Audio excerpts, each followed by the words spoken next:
The Duterte camp may be dusting off a familiar playbook, one written in drama, deflection, and strategic victimhood, just in time for the 2025 elections.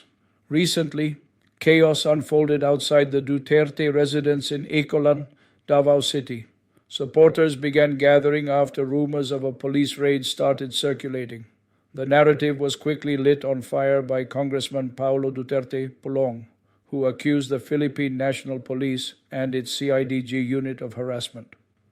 He claimed dozens of operatives from Luzon were flown in for an operation targeting their family home, but the PNP denied everything.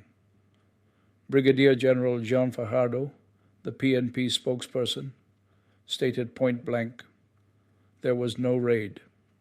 Even CIDG Director General Torre challenged Congressman Duterte to reveal where he got his information. The supposed raid never happened. But the reaction?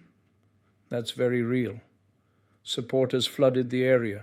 Some even camped outside the house, bearing banners, filming live videos, and crying out injustice. All this, despite no formal call to action from the Duterte family.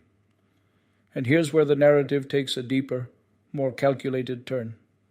This isn't the first time they've stirred the pot to cook up sympathy. Back in March, Kitty Duterte made teary-eyed appeals online as her father faced legal trouble. The imagery was deliberate, raw, emotional, relatable. And now, they're tapping into the same well again. But let's add some historical flavor to this dish.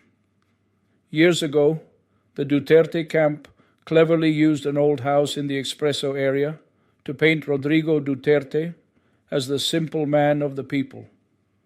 Videos and photo ops showed him eating at common markets, sleeping in a cramped room, living frugally. It was political theater at its finest, a stage set to seduce the masses into believing that power hadn't changed him, that he was one of them. But fast forward to today and reality breaks the illusion. The same camp now refuses to cooperate with ICC provisions for financial assistance for those facing criminal proceedings, assistance that could help those genuinely in need. Yet they can afford hundreds of millions, some estimate up to 150 million a month, in legal retainers, lobbying, and crisis PR, all to fight the ICC charges and polish a crumbling image. So ask yourself, who really benefits from this orchestrated drama? Because while supporters sleep on the sidewalk outside Ecoland, news begins to swirl that someone from the Duterte circle, perhaps even Sara, is being eyed for ICC prosecution. And guess what? The source of that speculation reportedly includes views from no less than President Marcos himself.